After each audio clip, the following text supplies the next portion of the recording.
All right. Welcome to the Higher Ed Athletics Podcast. Today I'm joined by Tom Burman, the athletic director at University of Wyoming. Tom, thanks for being on the Higher Ed Athletics Podcast. Travis, pleasure to be here. Thanks for inviting me. Well, to start, I've been to Wyoming. I haven't been to campus, but I've been to Laramie and other areas in the state. Grew up a son of a truck driver. Twin brother worked at University of Oregon football for a while. So I've been to that area with no cell phone service to record anything. But I'd like maybe if you can start by just kind of profiling the institution, the surrounding area, just what it's like there, and then maybe about the athletic conference and the sports you offer. Okay. Well, Travis, I guess the easiest way to describe it in a short sentence, the prototypical college town. When you think of a college town, I think Laramie is right there, and you can throw Corvallis, Oregon, Pullman, Washington, a whole handful of other places into that list. But the community is all interrelated to the campus and the core of campus. There really isn't much outside of campus. It's growing a little bit, but it's still a campus-focused community. The university is about 13,000 students, and it's 7 different colleges. Its focus as an institution is probably more on ag, engineering, and natural resources. So has very good natural resource programs, environmental resources, engineering, et cetera. College of Business is very good. I wouldn't say it's a campus that's growing rapidly. Some of that is by design, and some of that is by the market that we live in. I mean, the state of Wyoming is the least populated state in the country, 50 out of 50, and pretty rural. So growth is not something that's easy here. But as an athletics department, we have 17 sports, about 420 student athletes. So for a Division I level, we're relatively small. But we're very proud of how all 420 of those young people are treated. It is a great experience at the University of Wyoming. It is small, caring, compassionate, and an institution that's going to do everything it can to help you achieve your dreams. We, as far as the Mountain West Conference, as a total budget, we're on the smaller side, but when you look at the number of sports, we're probably in the upper half, maybe even upper third, on a sport by sport basis or a student by student basis. We are funded heavily by the institution through the state. We don't get a lot of student fees. And we generate what I call self-generate about $25 to $30 million a year. And our total budget, I take that back, probably about 25 million on the high end. And our total budget's about $42 million all in when you include all operations. So, for a group of 5, we're probably average for budget and expenditures. Well, the profile of the institution fits the land grant mission. It sounds like very community oriented, and you had mentioned the types of programming gears towards what it sounds like the area needs, and so it's not. I'm sure that's by design, and it is a very rural areas. Even the interstate. I remember. So I was out there I think 2 years ago, and what I found fascinating was the fencing along the interstate of people's properties. Like these fences are just so creative out at these farms and these pastures. And I just keep thinking like how long it took to make those fences. And I wonder how old they are. But it's just a beautiful part of the country. If anyone's not in the Mountain West and doesn't get to travel there with competition, they got to get to Wyoming. And you took probably I-80, which is the southern edge of Wyoming. And I don't want to say anything's unattractive, but I-80 has some portions that aren't real attractive. But as you go north of Laramie into central Wyoming and up into the Bighorns and over towards Jackson and Du Bois and Lander, some stunning vista, stunning country. The fencing you were probably seeing was actually snow fencing. It's not designed to keep, I mean, we have fencing that's designed to keep livestock in or out, but there's a lot of fencing in Wyoming that is designed to keep the snow and knock the wind down so that it doesn't blow across the highway. It's a really strange concept. And I can tell you, after driving a lot of miles in the state of Wyoming, it doesn't work very well, but they continue to spend a lot of money trying to put it up. So more power to them. That's funny. Well, you mentioned the tight-knit community, and I'm curious as the AD from a revenue generating standpoint, what are some advantages and also what are some challenges that the location of UW presents to you? Because I imagine that you're the biggest ticket in town for entertainment, but what's the kind of advantage and what's the disadvantage maybe or a challenge? The disadvantage is really simple. It's just a numbers game. When you are in a community of about 35,000 with 13,000 students, and your closest community of greater than 100 is in Colorado, which doesn't do you a great deal of good because it's Fort Collins, which is the home of the Rams. We're 50 miles from Cheyenne, which is 65,000. But we're a long way from a lot of humans. And some days that's wonderful. But in general, that adds challenges to marketing and development, corporate sponsorships, et cetera.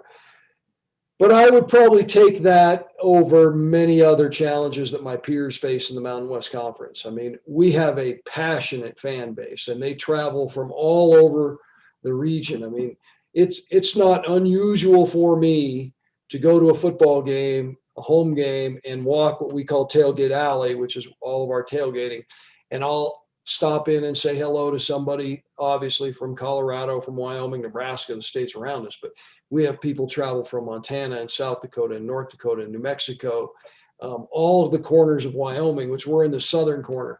Many people drive 300 miles to and from to come to a Wyoming football game.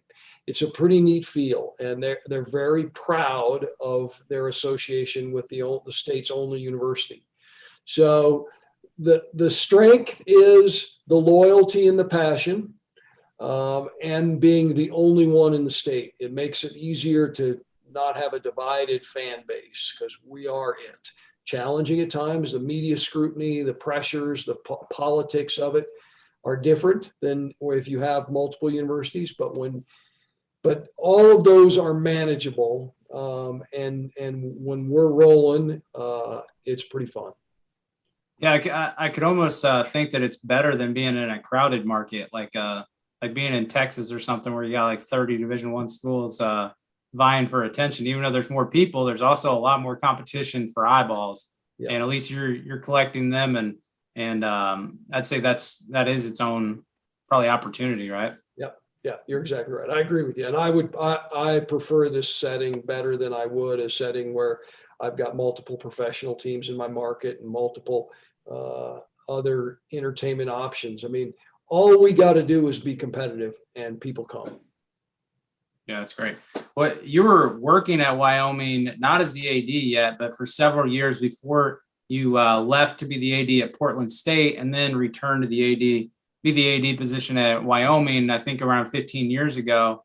And so what was it about Wyoming that made you want to come back and then now be leading this institution's athletic department for so long? It sounds like you're really passionate about the community. Was that what pulled you back from Portland State?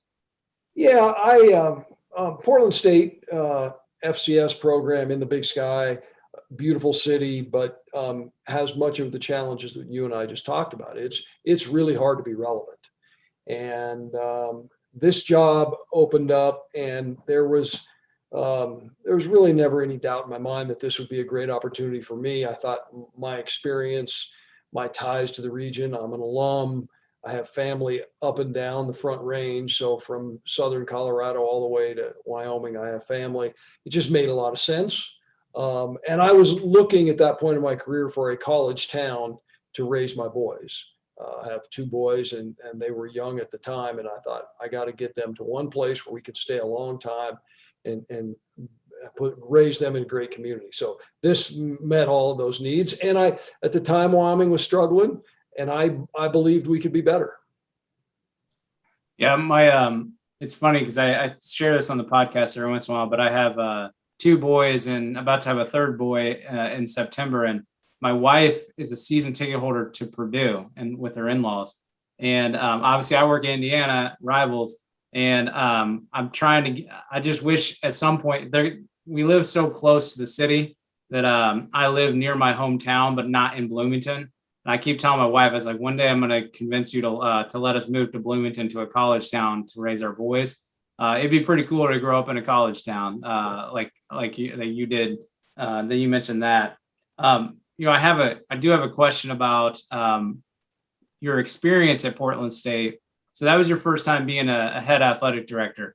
And would it be safe to say that learning something there and going through the experiences there made you a better AD for Wyoming at the time than if you maybe just assumed the position from your previous position at Wyoming? Do you think getting that experience, bringing it back, what did that teach you? Absolutely. I'm a big believer. When any of my employees ask me, should I go be an AD at this school? And it's not a very good job. Or should I go be a head coach at this school? Oh, it's not a very good job. My answer is go be an AD, go be a head coach. There's nothing that's going to prepare you like being the AD. When I went to Portland State, Portland State was transitioning from Division II to Division I. Had just finished the transition, and the first year we made the FCS playoffs, which was a great step. We won a couple of Big Sky Conference basketball tournaments, championships, and we went to the NCAA tournament. Hired some really good coaches who I think highly of. But you know what? We also made some mistakes, some pretty good mistakes. And because you could operate a little bit under the microscope there, a little bit out of the way of the microscope, I should say, it was a great learning experience. And you need to sit in the chair, you need to do it. And today in the world of college athletics, there is a kind of a trend growing where don't go take a bad AD's job. Stay in your current role until you can rise to being a Power 5 AD. I think that's a mistake. I think it puts a lot of risk on an institution to hire someone who's never done it before. I always would urge people to do it. It was a great experience for me. The hardest experience I ever had. I mean, literally as an AD at a place like Portland State, I was involved in creating a pep band, not writing, that'd be a stretch, but involved in pushing for a fight song. We didn't even have a fight song. We might have to go out and chalk the softball field. We might have to sweep the basketball arena. You had to do everything, but it was a lot of fun. And I would do it again tomorrow. Yeah, two of my previous stops are some of my favorites of Indiana State and University of Indianapolis. So a mid-major D1 about the size of Wyoming. And then UIndy is a D2 powerhouse, really. But you get to do everything. You get to do so much. And not that I don't experience that now, but it was something that you look back on and you enjoy. It's funny. I was going to ask you later on about this trend because I'm working on I'm going to be doing a research project for my doctoral program in the fall on this about career paths and these changes. And we've seen now an FBS athletic director leave to go be a deputy AD at a Power 5 institution. I'm starting to wonder if that's going to be a trend. I've talked to some people. Absolutely will be a trend. I've talked to some people that were FCS that feel like they can never leave an FCS AD job now because they can't get to the FBS level. And then now the FBS Power 5, if you're in a Power 5, your real goal is just to become a deputy and stay there until that person either leaves or you go and be another Power 5 person. And it does seem like it could be a problem. And I don't know if do you think it's COVID related as far as all these new hires where a lot of them are hiring within, or is it we keep using the same search firms and they just keep recirculating the same things? Probably a combination of the search firm, and I believe that presidents sit in a room and they believe that there's something different at the Power 5. I mean, the reality of it is if you spend $50 million and you're at San Diego State or Boise State and you spend $100 million at Iowa State, the decisions you make are exactly the same. They're not different at all. They're just slightly, each decision has a slightly less value to it, and cumulatively that adds up. But there is a belief that somehow the Power Five is different than the Group of Five, and the Group of Five is different than the FCS. And I don't buy that. The only difference in the Power Five and the Group of Five and the FCS might be in some situations, and I would say not in mine, but in some situations, the media scrutiny and the pressures from external sources are not as great. I mean, there are some Group of Five schools that the public isn't as engaged in, the media isn't as engaged, and definitely in the FCS level. But there are also, I'll tell you what, at Wyoming and Boise State and many of the American Conference schools, I mean, we in our case, I'm the only show in town. In Boise State football is a big deal. It isn't much different than the Washington Huskies. Yeah, I believe it. And yeah, one thing that I've been also noticing is the deputy AD position. You know, we went from assistant AD, associate, senior associate, senior executive associate. And this isn't I mean, that's not poking fun at. That is like what the trends of the job titles are. And I'm wondering what your advice would be for someone that is okay being the number two. They're okay never being a head AD. It's almost like people have to come out and say, do you want to be an AD or not? And that to make it okay, like you don't have to be an athletic director if you're okay being very healthy. I would say first of all, that's an incredibly aspirational goal in itself. I mean, remember, if your goal is to be a deputy AD at Division I at a football playing school, you're talking about 130. So there's not many of those jobs. So it's hard to get any of those jobs. So, you know, nowadays a deputy AD, it's that some of the best jobs are paying $400,000. As far as the amount of pressure, it's probably a lot less pressure being the deputy AD for Chris Del Conte than it is the AD at Wyoming. So, and you know what? Pressure isn't always healthy. So there's nothing wrong with that model you just discussed. So I get it. I pat guys on the back, men and women, and say, go get it, because it's not going to be easy. Those are good jobs and they're hard.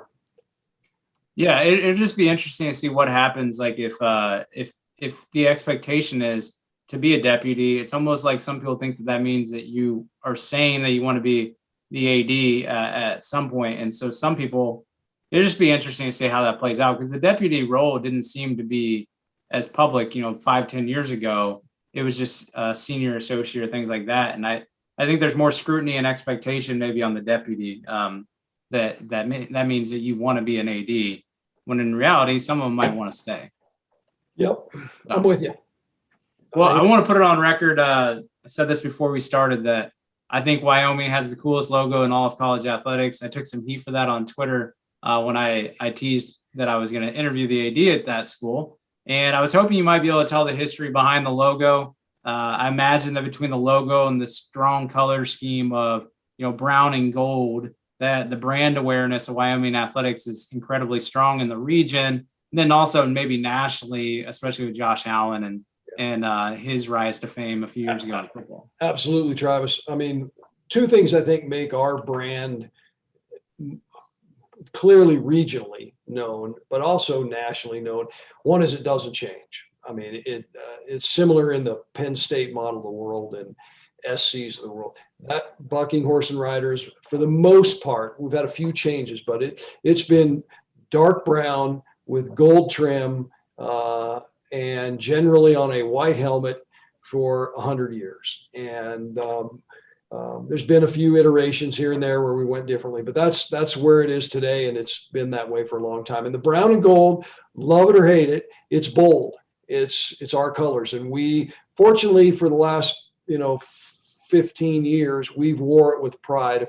There was a time where we kind of slipped away from that, and we tried to be a little cool, and we went to a different shade of gold and more of it, which was more of a tan. it was a bad combination. It didn't work, and we've gone back to what we are, which is dark brown and gold. But the history of the logo is actually pretty interesting. It is actually the state mark too, which makes it also more identifiable. So if you drive through Wyoming and you see a license plate, what we call Steamboat or the Bucking Horse and Rider, is on the state plates. It's on every highway sign in Wyoming. It is shared brand between the state of Wyoming and the university. The university manages it for the state, but it is actually the state brand. And its story is that back in and I'm probably on my timeline a little off. In the early 1900s, there was a great horse that competed in a lot of rough stock events I think in the region, and his name was Steamboat, and he was at least regionally, if not nationally famous, bareback bronc.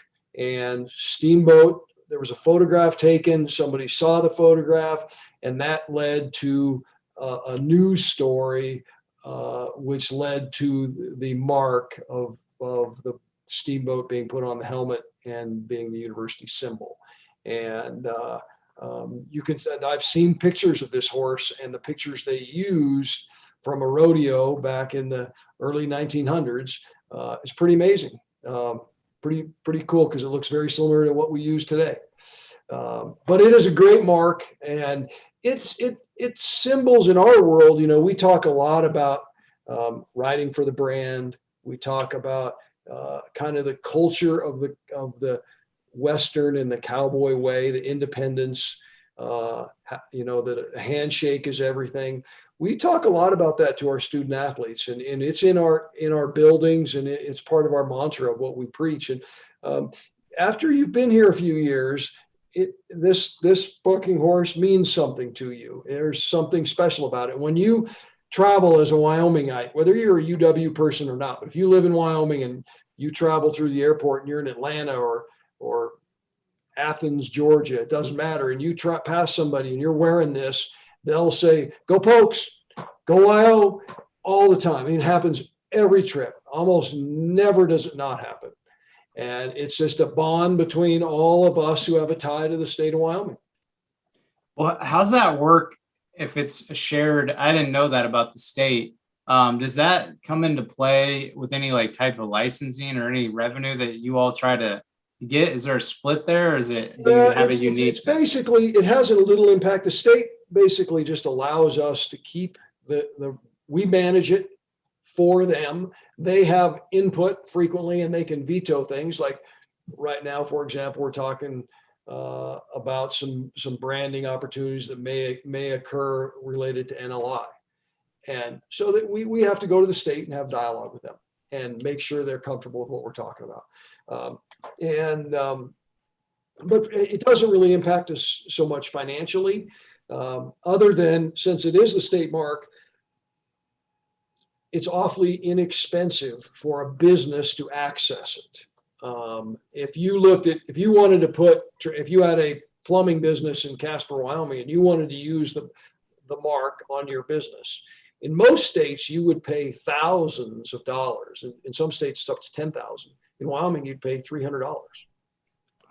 So we do leave money on the table, but it also allows us, when you pull into Laramie, that mark is everywhere. You pull into Casper, Wyoming, that mark is everywhere. Yeah, it'll be interesting. You're talking about some NLI or NIL. I always get NIL with national. NIL. I said NLI. There's too many acronyms floating right now. I started my career in compliance, so I had too much NLI, national letter intent, going around. It'll be interesting though, because if you're having those conversations, if it is cheap for someone to be able to use it, a version of it, if a college athlete will, if it's not the university mark. So that's interesting.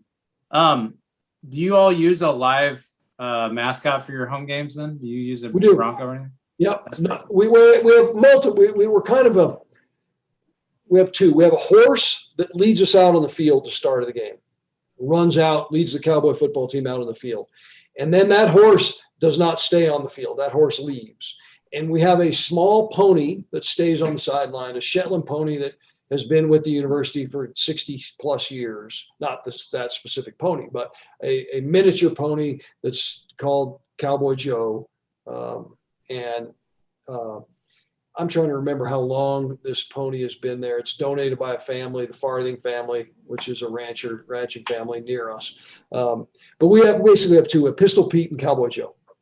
I was gonna say that's a nice aging pony. If it was, Yeah, he's not 60. We've had multiple. Yeah. Well, so one thing that's interesting too is using both the Cowboy and Cowgirl nickname, which Oklahoma State University does as well, as a practice that makes sense. But I'm curious if having both presents any challenges for branding the athletic department as maybe a unified front in the past, or is that where the other brand components like the Wyoming or the logo or the colors makes up for that, where you can get around just saying, well, Cowboys or Cowgirls? Yeah, if you were going to look at our branding portfolio, you would see that we use Wyoming more than we do Cowboys or Cowgirls. We try to use Wyoming and the bucking horse as frequently as possible on uniforms, on travel gear, on because we try hard to make sure that all corners of the state know that this is their team. It's Wyoming. We're not just University of. We are Wyoming. So in fact, one of our hashtags that we've used for 6 years, that has become immensely popular is a hashtag One Wyoming, which just symbolizes we're all in this together. And the only way a state with the least population in America can have a successful FBS program is if we all row together. And we need everybody in the state to help, whether you're in 300 miles away in Cody, Wyoming, or you're right here in Laramie. We need to be all one.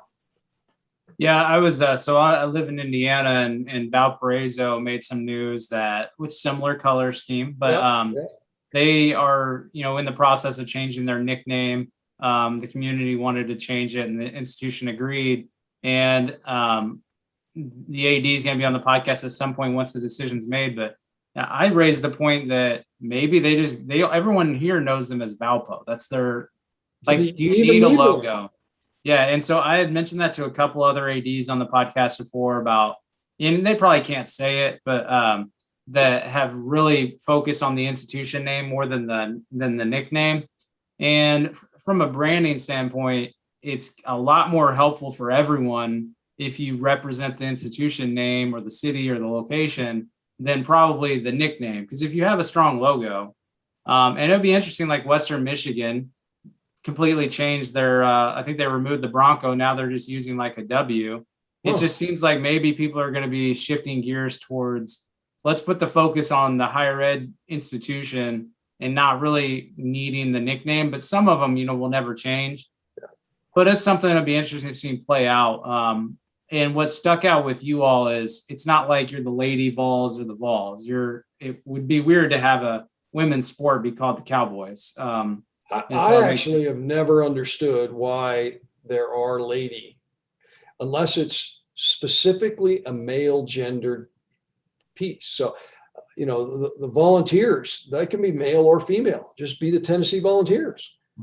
Now, obviously that cost my friend John Curry and a lot of people some issues, but I just find that it's confusing to me. I'm passionate about women's sports, but whether it's ladies or men's, I don't need that thrown in front of me. I know who they are. I'm going to support it. Whether it just doesn't make sense to me. You're either a Colorado State Ram or you're not a Colorado State Ram. Yeah, it's I've been meaning to do more digging into that for some future content that I'm going to put out, is look into the history of it, and also look into the history of, we used to have a woman an athletic director overseeing women's sports and then another one over men's. But it's such a historic thing too for institutions, I think. And, I don't know what Tennessee's situation is with it, and maybe they'll change it, but some people are so caught up in it that they probably would be offended by the change. I'm trying to think. Hoosiers, that's not gender specific, right? There's nothing. Nobody really knows what Hoosiers is. It's the state motto, but. So are the women's teams the Hoosiers? Yep. That makes sense. That's perfect. We're all the Hoosiers. I love it. Okay. Yeah. So there are still some around that do it. You have to look pretty hard now that utilize the lady. I worked when I was at my Division II institution, University of Indianapolis. Our AD, who's had retired last year, she was there for 40 years as an athlete, a coach, and an athletic director. And she would get so mad if anyone ever said Lady Hounds, because they're the Greyhounds. So it's kind of interesting. But with your guys' teams and Oklahoma State, it makes sense. But even Oklahoma State, you'd really have to do some digging to know that they go by Cowboy and Cowgirl. And so you all rely totally on the Wyoming brand, which seems to be the best play in the future. Yep. Well, so let's shift gears to about football scheduling, because one thing when I looked into you and your institution, you've had some success of bringing some good schedule football opponents specifically to Wyoming. And in the past, you've brought in football game contracts with Power 5 schools like Oregon, Nebraska, Texas, Washington State, Mizzou, and Texas Tech for a home football game. So I'm curious, what's the secret sauce to your strategy to actually get those deals to work to bring them all the way to Laramie? I would say two things probably help us the most. One is relationships. I've been doing this for 20 some years. So there's a level of trust. And I think we have a reputation that we're going to take really good care of you. We're going to treat you right when you come to the University of Wyoming. I mean, we may not have the best locker room. We may not have the best, unbelievable venue, but the experience, the way we handle our game management is going to be positive. So that part of it's there. And when you're playing non-conference games in Laramie, the weather's likely going to be great. I mean, you're talking probably 70 degrees and high 50s, 60s if it's a night game. So, you're playing at the right time for weather. And we work hard at it. It's important to us. We believe that one of our important roles is to provide entertainment opportunities for the people of this region, and they love those games. I mean, we can charge significant dollars for a game of that level, and so we do. And it's worked well. And we beat Missouri last year, or 2019. And it slowed down. That didn't help because we hadn't beat one of those in my tenure here. You had to go way back till we beat Ole Miss 15 years ago. It's not, if we do it again, it's going to get more and more difficult. Yeah, so that's kind of like a double-edged sword. If you start beating them, it's great for morale in your institution, but it could hurt your prospects in the future, right? And we'd love that challenge, though. We'll be fine with that. Yeah, I think you'd be all right. That kind of goes into this thought process of between the lost schedules of 2020 season and the potential expansion of college football playoff. How do you think scheduling football non-conference games will be affected in the future at all these different D1 levels that are outside of the Power 5? Well, it's going to take a little time to tell, but if my guess is that if we go to a expanded model, so let's say we go to 12, you're going to be out of the postseason with 2 losses. There's no doubt. So you could probably, in many cases, be a 11-1 team, or if we shorten the schedule, 10-1 team, and still have a chance to be an at-large or maybe even win your conference title. So I actually think that there's going to be schools who just want to get some wins. And so I don't think it's going to change dramatically. I mean, if you're at Alabama or Clemson or Ohio State, you're probably going to put together a schedule that if you go 10-1 or 11-1, you're in for sure.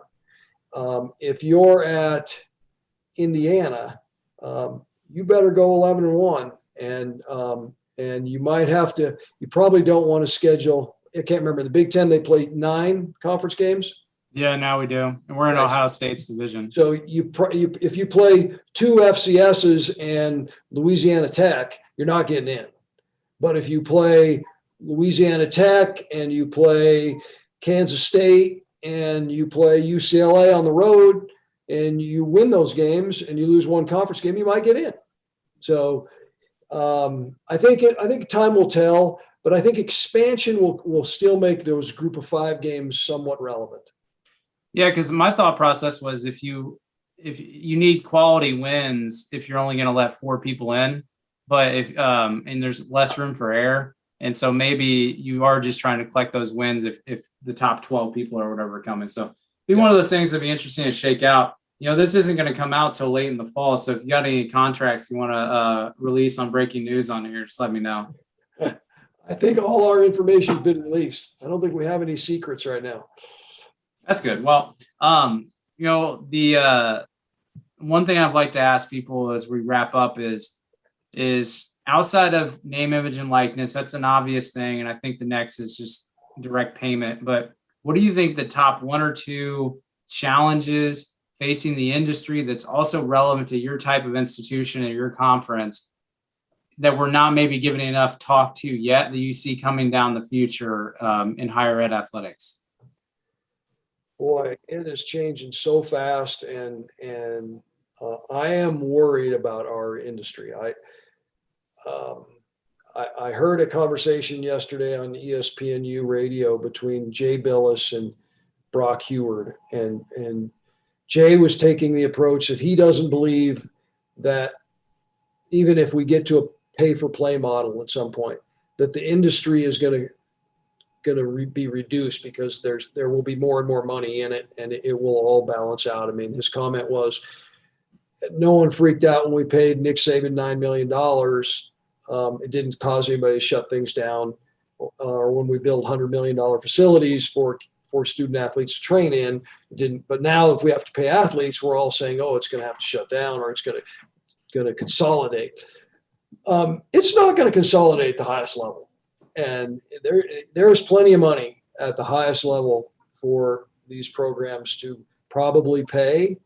And there's probably enough money for NLI for some of those young people, NIL, to be compensated well. But as you go down the pecking order, things change quickly, real quickly. We have schools in our league that had 20, 21 sports before COVID. Now we're at 18 and 19. And if we go to a pay for play model at some point, and even if it's $5,000 per student athlete on full scholarship, those schools are now going to go to the minimum at 16. And every time you do that, it just reduces the opportunities for young people to have a great experience, a special experience. Not that intramurals isn't great, and not that we couldn't emphasize intramurals differently at these institutions, but it's just different. And I worry about that. And I will tell you, at my level, one of the things I'm worried about at Wyoming, we're a developmental program. So it doesn't matter what sport it is. We bring kids in who are 2 inches too short and 2/10 too slow, and aren't recruited by many Power 5 schools. And then when they get here, we do the best job of anybody I know in developing them. And we make really talented players. And we have 2 kids who are in the NBA right now. We had more kids in the NFL last year than anybody in the Mountain West Conference, including Boise State. We had 14 NFL players. None of those kids were highly recruited players. But what's going to happen under the current name, image, likeness, and the transfer portal, we're going to see more kids departing, because they're going to be told by somebody that if they go from Wyoming to Indiana or to Michigan State, that they're going to get compensated better. And I don't like that. I think there's no doubt that transferring slows your ability to graduate. Research shows that. It reduces the bonds you build with coaches and players. It impacts the bond you have with your institution. I mean, kids who transfer from one school to another school have a less of a positive experience at both schools than they do kids who stayed 4 or 5 years at one school. So all of that disappoints me, but I understand it. And I also get that kids, if coaches are going to pack up and leave, I mean, I've been AD at Wyoming for 15 years, so I have a different makeup. But if coaches are going to pack up and leave after 2 seasons to make an extra couple $100,000 a year, you know what? Those kids should have every right to go. Yeah, it's so I do transfer evaluations, so you can imagine how my spring was, trying to understand like all the changing rules. Any other year, the transfer situation alone would have been a major NCAA issue. This year we kind of just like signed off and did it because we had to get to the next thing. And but it limits your ability. The transfer portal, I understand it too. It limits your likelihood of graduation in the major that you want to be in. You put yourself in the transfer portal, the school you are leaving can cancel your aid. And then all of a sudden, what if you don't get picked up by anyone and all of a sudden you don't have anywhere to go the next year? Yeah. And so it could delay things, but it is something you understand. And yeah, it just seems like a mess, but I totally understand it. One thing that surprised me was and concerned me about NIL was that they can, that all of a sudden you can sign with an agent as long as it's only for marketing, but that could push you to other schools and so other regions of the country, and so it's just going to be. We're kidding ourselves if we think that agent isn't that the big agents are going to have marketing specific people. So student athlete X is going to sign with that agent for a marketing deal, but the expectation is you're going to be with that same agent when we negotiate your multi-million-dollar deal in the NFL. And I'm not saying that's wrong, but that's the way it's going to be. Yeah. So as an athletic director, so you've been an AD for 20, 21 years total, right? And so I've had a couple of ADs that have been in the industry a long time on the podcast this season and previous seasons. But, one thing coming out of COVID and all these changes, we've seen college presidents leave. We've seen athletic directors leave. What keeps you hungry to keep doing this? We've seen high profile coaches announce retirements like Coach K.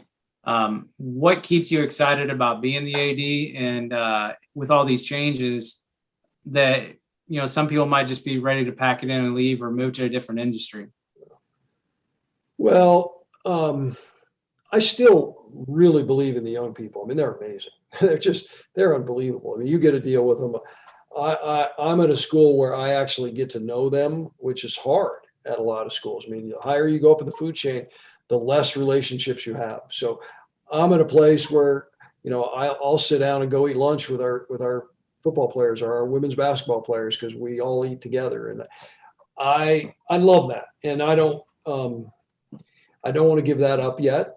But I'm worried. I wouldn't even say disgruntled. I'm just worried about the direction we're going. I personally, and I think I might be a minority in the world anymore, I love the idea that these kids are students. I don't know that the average fan at Indiana cares if those kids go to class or not, but I do. For the record, I'm not using my school as an example, but you can. It's okay. I think it's sad when I hear, and I think the talking heads are correct. The average fan doesn't really care. It's just entertainment to them, and that bothers me. I wish it was more to them. Yeah, I think a big issue for me that I'm trying to, going to learn more about is sports betting. And I think it's something that's flying under the radar with everything with NIL and transferring is because, a lot of now even, someone might not have be a fan of Wyoming, but they could be looking for something to bet on a Saturday night. And they want to bet on the Wyoming game or the basketball or football game. And all of a sudden, if they are upset with the result, they're going to take to social media and just bash these college athletes. And we've been seeing it. And so that's one issue that I think is going to be a big issue in college athletics once we get through this kind of putting all our attention on NIL and returning from COVID. I think sports betting in the last 2 or 3 years with everything going on has really flown under the radar. Yeah, I agree with you. We've had a couple incidents where we saw some just nasty social media direct messages. And you're like, who is this person? When we dug into them, we don't know. This person has no ties to us. They're just a gambling addict sitting in their basement somewhere around the world. And we blew a game or we did something that cost them money and they go bonkers. Yep. It is a crazy aspect of it that I think is going to be huge. Well, Tom, I'll leave with, if you have any parting advice for the listeners. So the listeners for me is typically your medium to senior level administrator and current athletic directors. What would you tell maybe someone that is trying to, build up their career, keep going? They're not sure exactly what they want to do yet as an athletic director, but they want to work in athletic administration. Think of them as like whenever you were younger in the field. What good advice would you give them on either where they choose to go, what they do in their job, anything that you want to end it on? Well, I would say this, the industry is changing rapidly. So pay attention, have your head on a swivel, learn as fast as you can, whether it's name, image, likeness, gambling, transfer portal, financing of stadiums. You just got to constantly be learning because the game's changed, and continue to learn. Relationships still today are critical. You've got to build relationships and meaningful relationships. And that takes time and it's hard, but do it. And it's one thing that at times I wish when I was younger, I'd done a better job. I was always in a hurry. And so I may have attended all the conferences, but you got to build real relationships with people. And that those will help. Those will pay dividends. Last I would say there's never going to be an end to the desire to generate more revenue. So it's pretty clear to me that the most rapid way to the top is to be in one of the revenue generating areas, whether it's development or corporate sponsorship or marketing, or now there's going to be, okay, let's learn about non-fungible tokens, NFTs. Is there a way that NFTs can be a significant revenue source for an institution, not just kids who are trying to broaden their brand? All that stuff has to be really drilled into. And if I was a young person, I'd try to get on the cutting edge of all that as fast as I can. Yeah. So what you're saying is you guys are going to release an NFT of Steamboat. Yeah, we probably should, but I can't even put it together. I can't figure it out yet. I'm trying, but it's sort of like cryptocurrency. All right. I get it from 30,000 feet, but I can't really figure out how to spend it. Yeah, I think the one thing I'm focused on is tracking people that are coming up with creative ways to generate revenue. And I had Mario Moshe from New Mexico State on talking about all his consumables. I told him, I was like, I feel like you could just go in a grocery store and come up with a new idea of what to license. And so just being creative is fun. So, yep. Well, Tom, I appreciate you taking the time out of your day to talk about higher ed athletics on the podcast. No problem. Thank you, Travis. Thanks for having me.